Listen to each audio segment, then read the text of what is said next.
Okay, perfect. So I'll be kicking off in a moment.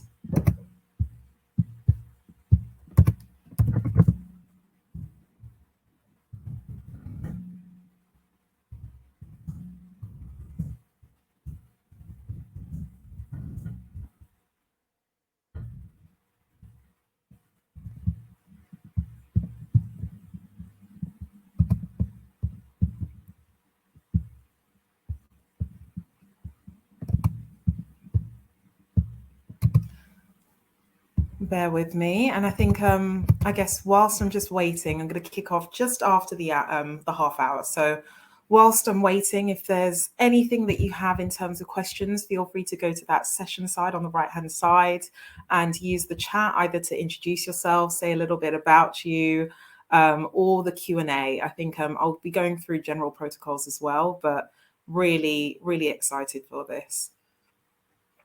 And yes, Vanessa's put the full spiel about this chat. So we'll very much be kind of going through best practices on becoming a full-time content creator and how you can better sort of utilize the platform. So it should be a really good one.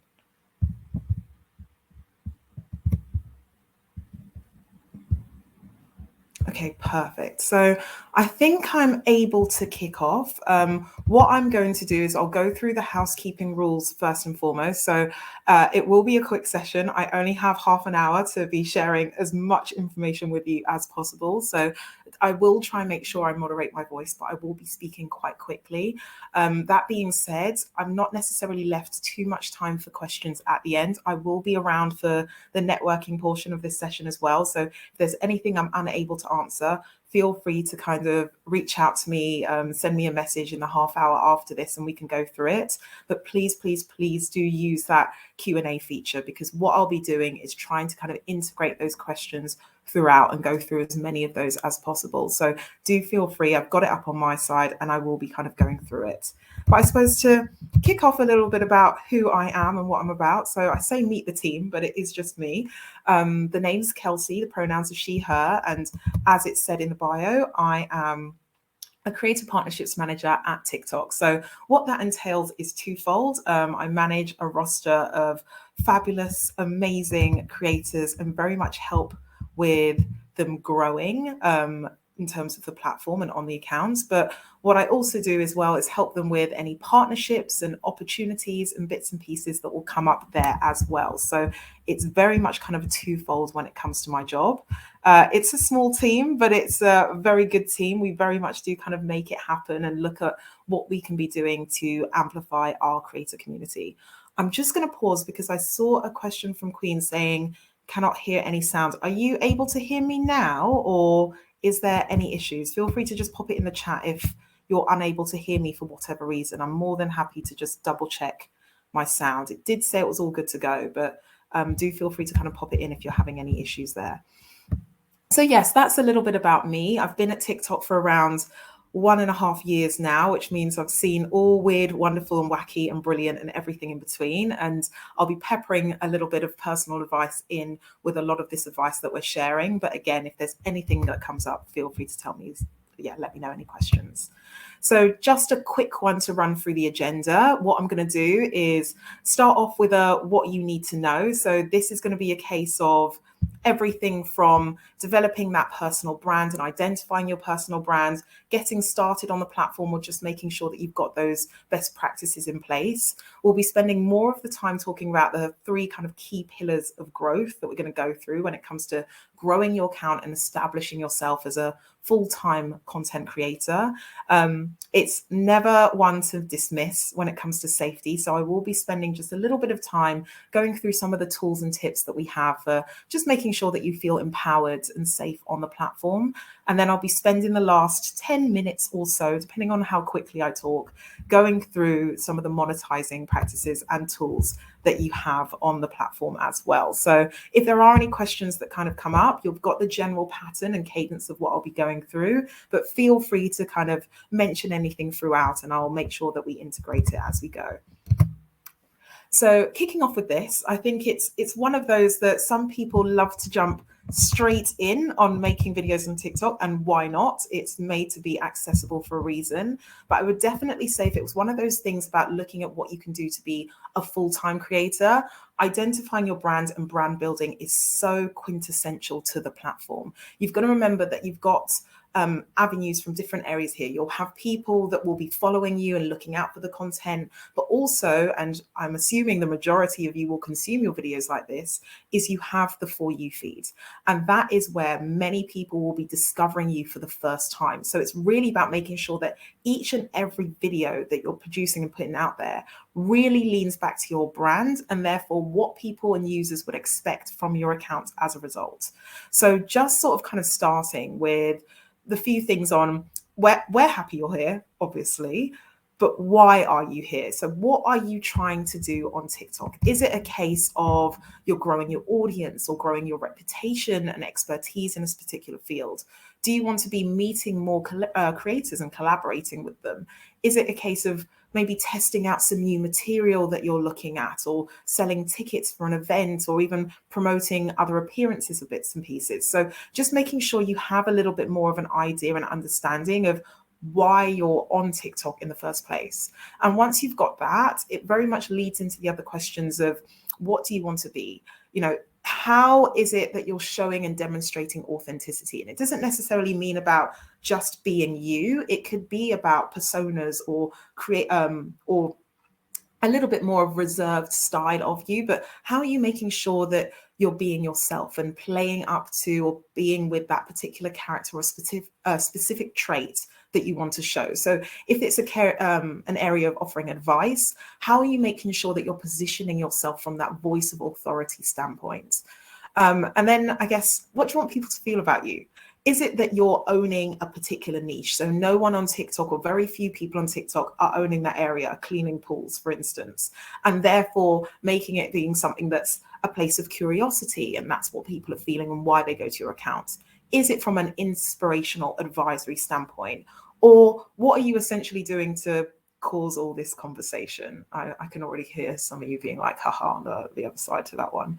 And then finally, really, what do you want to post and how much do you want to share? So this is the one where, particularly on TikTok, it's always about experimentation with different content formats as long as it fits that brand that you have. So is it a case of day in the life or vlog style content? Is people really enjoying the narration that you bring to your videos? Is it entertainment and lighthearted and comedic value? What is the type of content that you want to portray, as well as the type of content that you think will resonate and work well with that audience? I definitely say it's the intersection of both.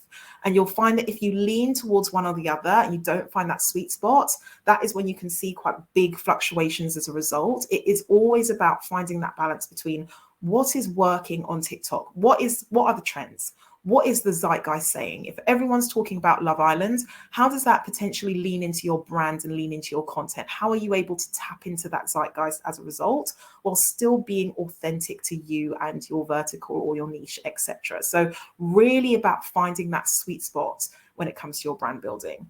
And then finally, sort of how much do you want to share? So we'll have people that will come from an area of being brutally honest, being quite lighthearted, sharing quite a lot of information about their personal life, or sticking quite to the facts. So having that in mind, because you will find that whilst you're building that community, they will want to naturally know more about you. So make sure that you've got those parameters in place from the start. And one of those that I always say needs a bit of polishing, especially if it is one of those points that people tend to quickly dismiss, and it is your profile and your accounts.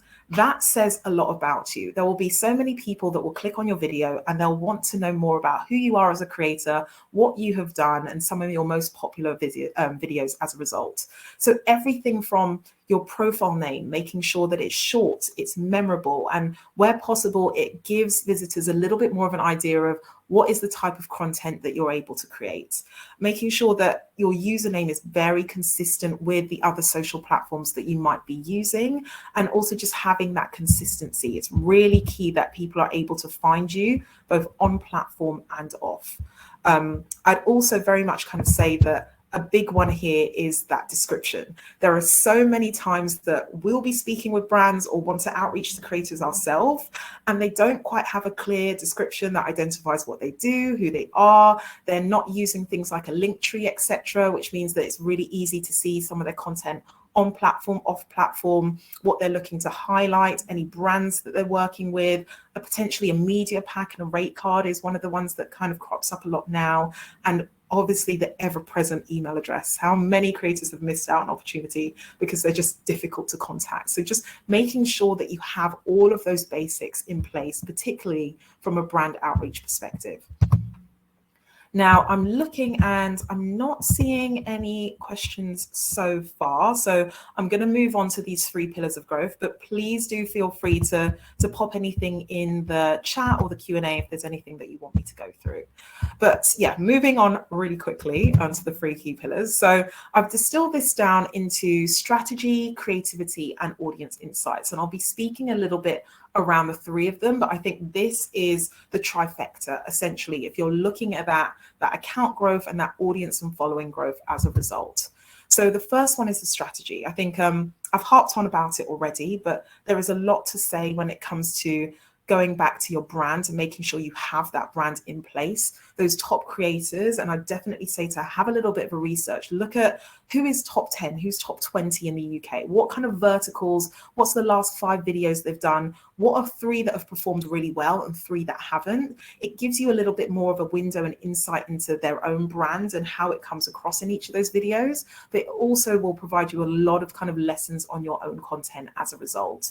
But the other thing I do want to mention around strategy is not only that area of being known, but your audiences and what you're doing to reach them. And one of the areas I would definitely stress here is consistency. Consistency of your quality. Every video will matter when it comes to TikTok. You are riding that For You page wave, which means that there will be fluctuations in your video views as a result, but it's making sure that you have that consistency of the quality that really matters. Scheduling is also a really big one here. So you'll see a lot of different figures going around about how often or how little you should be posting on TikTok. I would always say you're looking for something that is right for you, right for your audience, and something that you're able to keep up. That's really important. So just kind of keeping it as a general benchmark of 3 to 4 times a week, but making sure that you have that scheduling in place. And then finally, consistently you as well. So if there is a day that you're feeling a little bit down, it can come across in your videos.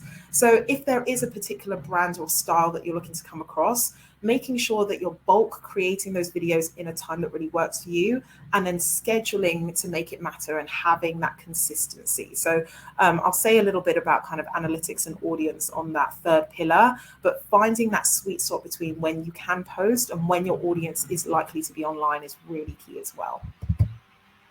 The creativity piece. So this is the one that comes up, I think, a lot. A lot of the creators that I work with, if they're joining an office hour or we're doing a content strategy session, will all sort of say, well, how can I stand out? What can I do to reach 100,000 followers, 200, 5 million, etc.? And really, you'll all know it yourself in terms of the videos that make you stop and watch. It's all about something that is a bit unique, a little bit different. Does it make you laugh? Does it make you cry? Does it make you think? But it stands out from the rest of the videos that you've scrolled through. So I'd always say that there's 2 prongs to this. There's creativity in the way of doing your own thing and staying in your lane. And then there's a creativity in the way of trends and making them your own. I would always say it's a little bit of a mix of both. Some people won't lean into trends that often. They've got their bread and butter content. They have their niche. It really works. It cuts through. It gets them videos. That's fine. Others will be a little bit more trend-based, and they'll lean into the sounds and the edits and the transitions that everyone's kind of talking about of the moment. They hop on them early and they ride the video view wave as a result. So I definitely say it's a little bit of a mix of both. But what I'd always say is it's that consistency of quality as well. So are you using relevant hashtags? So a little bit of a myth busting to do. Hashtag FYP doesn't work, doesn't get you on the For You page anymore. It's a few videos that went mega viral, as it were, had it, and not been able to remove it ever since. But it's definitely one I would say about Is there things that you can be tapping into, like the hashtag BookTok community that's very active around looking at that hashtag and engaging and finding new creators and videos? So what can you be doing to be relevant there? Hooked at first swipe is always a big one here as well. So the first 3 seconds of a TikTok video matter. And this doesn't matter if it's, this doesn't change if it's a longer form and you're doing a good 1, 2 minute, 10-minute video, or if it is a 10 to 15 second. It is that hook that will essentially cut through the noise. So I'd say that's a really important one, that you don't necessarily need to be leaning into a clickbait-esque style for it, but what are you going to do to make sure that this video is intriguing or unique, or that it's going to get someone to stop?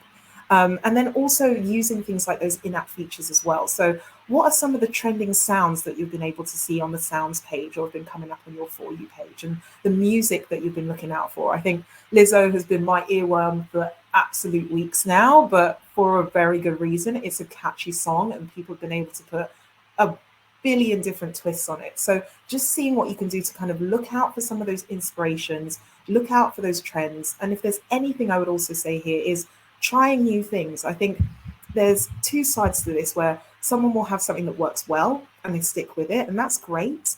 But the zeitgeist, everyone knows, like we're talking about Love Island now. Will we be talking about it in 6 months' time? Who knows? So just making sure, yes, you might be riding the waves of trends, or you might be having a great content series that works well now, but constantly look at that experimentation. What is the next content series that I can be dipping my toe in the water? Can I look at some collaborations whilst my content's doing really well, and seeing if there's another area that I can be exploring? Or this trend has kind of come up and I've not typically leaned into it, but let's try it and just see what it's like. That experimentation is always key with TikTok, even when you're riding quite a high wave of success. And then the last one here is audience insights as well. So I think this is one that, particularly when everyone's quite focused on growth and growth of their followership and communities, they don't tend to ask themselves a lot of the questions when it comes to who their audience is. It's just about kind of acquiring, but it's a case of, who are your followers? Who are the most engaged ones? Who are the ones that are constantly top commenters and commenting on every video or live stream that you do? And why? Why are they commenting on that type of content? Is it that the content's been a little bit divisive and you've got people there going back and forth about their opinions? Is it that you have started a little bit of a comment wave? So this can be everything from people saying their own stories or their own emotions, or something that's happened to them based off of storytelling vlog style TikTok that you've done. Talking about businesses, I probably shouldn't reveal this, but one of my favorites is definitely Ryanair when it comes to being an absolute comment queen, just in the way that they're able to kind of really garner responses and a community that wants to talk to them. So really bearing that in mind in terms of who your audience is, what do they love, and what is the kind of content that they're looking out for and seeking from you. And I'd say that that's one that you can find a lot of the answers when you're checking out your followers' accounts. So going through just 10, 20, 30 followers in time, what are the kind of things that they're showing, or the videos that they're creating? Have a little bit of a look at them, or a little bit of a stalk, but a little one. Read some of the comments that they might be putting on other videos. Get a little bit of an idea of building a user profile and a user picture of some of the people that are interested in you and interested in hearing what you're thinking about, because engaging with those comments, engaging with those followers is how you're looking at community building rather than just generating a fan base.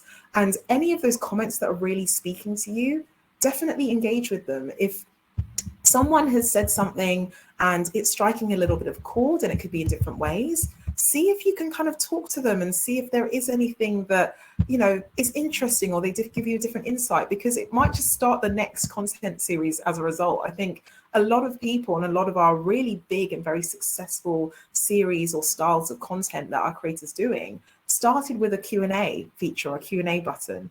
And yeah, exactly what Patricia was saying. Community building is so key for longevity. And that is being very honest, both on platform and off platform. When it comes to that brand building and establishing yourself, it is that community that will migrate with you. So it's always worth bearing that in mind.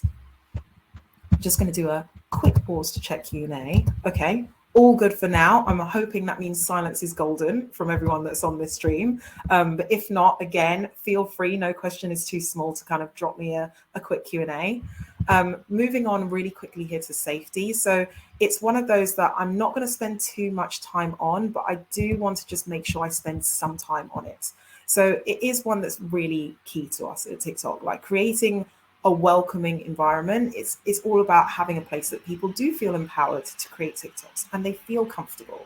So it's one of those that I will drop a link in the chat as well, so you can kind of explore this whilst I'm speaking. But we do offer a variety of kind of tools and controls to help you with managing that experience. So I definitely recommend just having a little bit of a look at our creator portal for some of the safeguards that you can put in place for yourself. Popping that in the chat now. Check out how organized I am.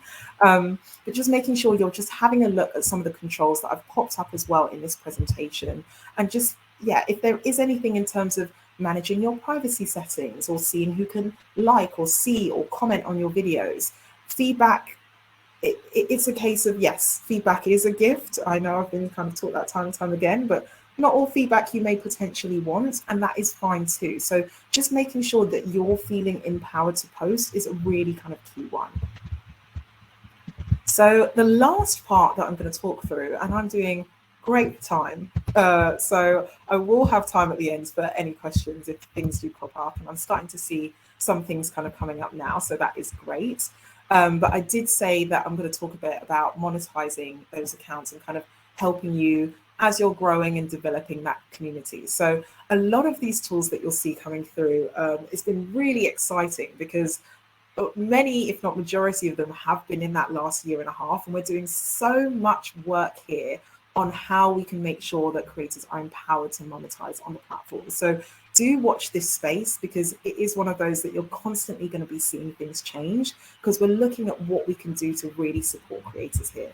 So I'm going to breeze through quite a few of them.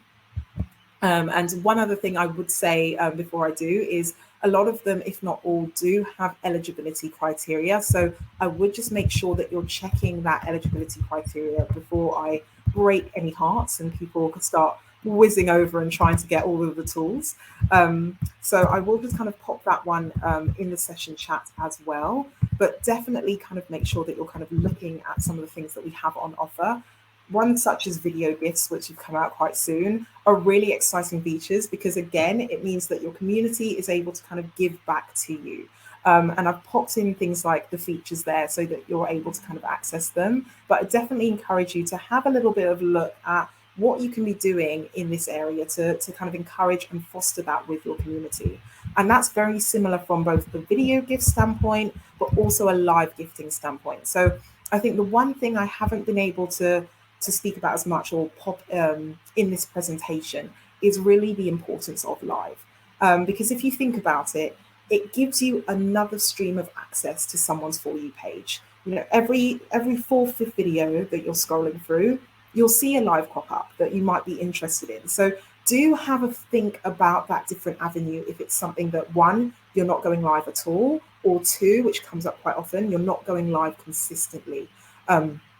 Because having something where it's not necessarily just you sitting down and doing a Q&A, you might decide to do it as a get ready with me, or an informational or advice session, or use it as a brainstorming session between you and, you know, your community and those that are kind of coming into the live. There's so many different areas you can explore with it, but bringing it and reining it back to the monetization side of things, there is also live gifting as well. So this can be everything from a lot of our creators who are also small business owners and doing a pack with me, or an explanation into different products and bits and pieces, or they're behind the scenes and people will gift them to find out more or know more as a result, or people will do it as a little bit of a encouragement of comments. But I'd always say what it is very key here is that you're shouting out that community that is kind of gifting you, and making sure you're kind of rewarding them for doing that. So if it is a case of I'm doing a get ready with me and someone wants to see me do a little bit of pink eyeshadow as a bit of difference and does some gifting,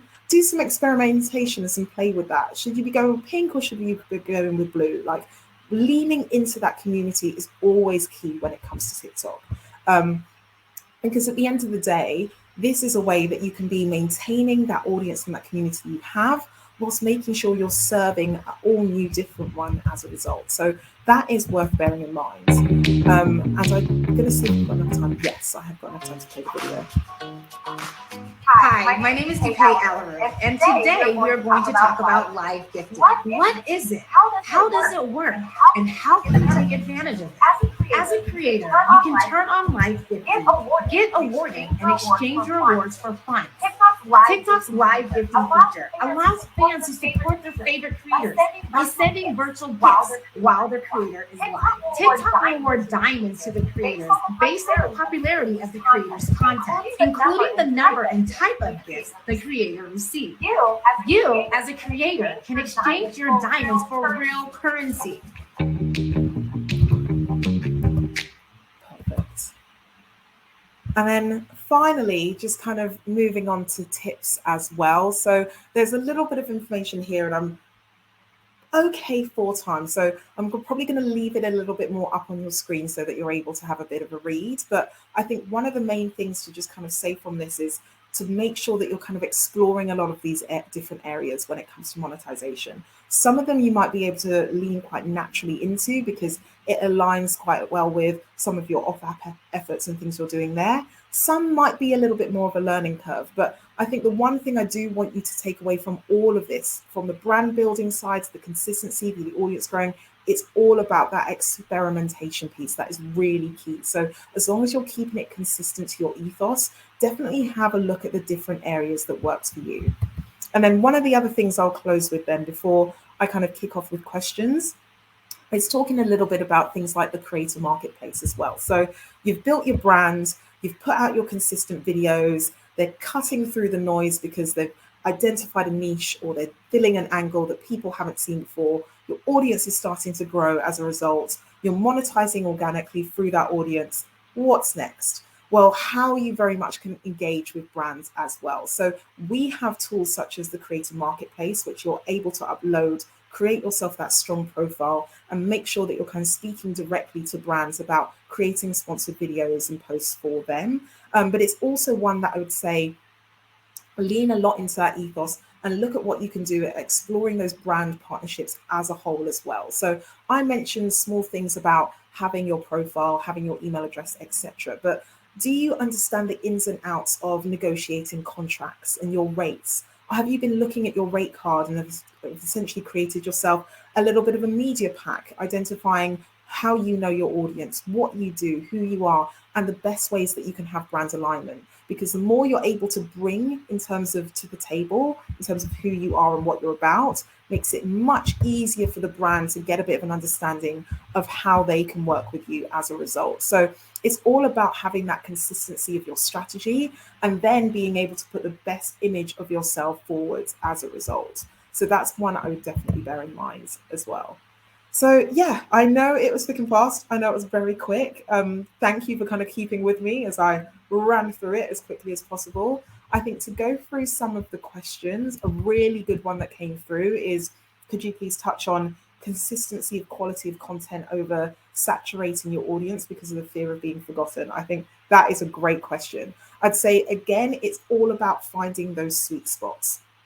So have a little bit of a look at your analytics, see how many of, for instance, your audience is of your community and of your following versus how many is on your For You page. If it's For You page, it means that you're constantly kind of accessing new audiences, whereas you might be able to therefore increase the amount of videos that you're posting per week as a result. If it is your community, again, finding that sweet spot, how much can you post that kind of satisfies that need and what they want in terms of establishing that new content, but also is kind of comfortable for you as well. You don't want to be pushing yourself to a point that you're trying to satisfy your audience and it's reducing that motivation or reducing that quality of content as a result as well. So I can't give you an exact figure, but I have to say it is all about finding the balance. Can you be a TikTok creator and simultaneously work at TikTok? So we do have a few creators at the company. I won't disclose their handles for fear of them coming and raining down on me like a ton of bricks. But it is something that people do experiment with. I tend to use my own TikTok. If you want to kind of search me up, it's my name. to just show a little bit about my life at TikTok and some of the things I work on. But it's not me building it to be a creator. It's more of a just show reel as to some of the things that I do. Though occasionally when something hits a K views, I do get my heart swell a little bit. But I definitely say it is one of those that you find people that will experiment a little bit with a bit of both. How can one, how do TikTok live shops help creators? So that's a good question. I didn't actually talk much on TikTok shop. Mostly because, again, time is of the essence and I only had half an hour here. But I definitely say it's similar to what I was saying in terms of live. So TikTok shop brings in that other element of being able to establish your sales skill and acumen, how you leverage your community when it comes to that engagement. And again, live streams is a different vertical for you to explore as well. So I definitely say it's one that if you are eligible for and are able to kind of get into those programs, do get involved, because again, it links back to the experimentation.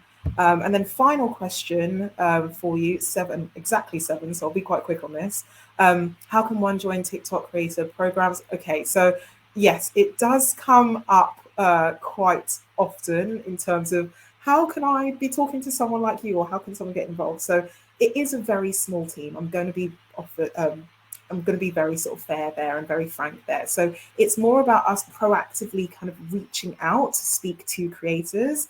But I definitely say keep doing what you're doing, keep building that brand, building that audience. Look at what you're doing off app as well as on app. So is there anything that you've been in the press for? Have you been doing any great speaking or networking events? What have you been doing to really stand yourself out? And I definitely say that the time can certainly come that you have someone like me sliding into your DMs, let's put it that way.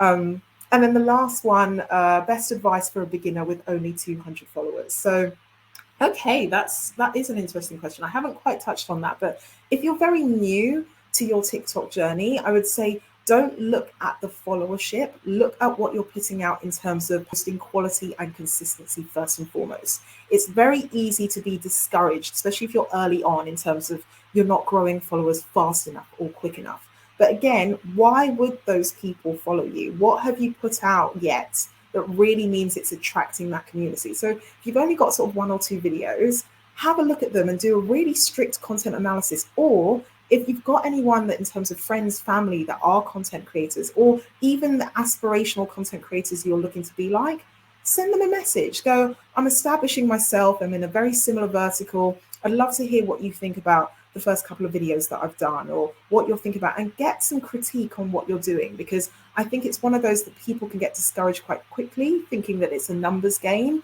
And then again, it means that it hurts sometimes the quality of their content as a result. So I'd say whilst you might be your harshest critic, there are others who will probably yield you some better insights into what you're doing, some of the things that you can do.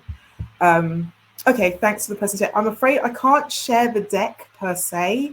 I'm afraid, unfortunately, it is very much kind of giving you quick insights and tips, but hopefully you've been able to sort of take a few notes and bits and pieces on some of the things I've been saying. So thank you so much, everyone, for joining me. I know that I am a little bit over time, so it was very thick and fast, but like I've said, I will be in the networking session after this until 7:30. So if you've got any other questions on things you want to ask me, do feel free. But yeah, I'll do the cheesy sign off and wave and just say goodbye to you all. Thank you so much for joining the session.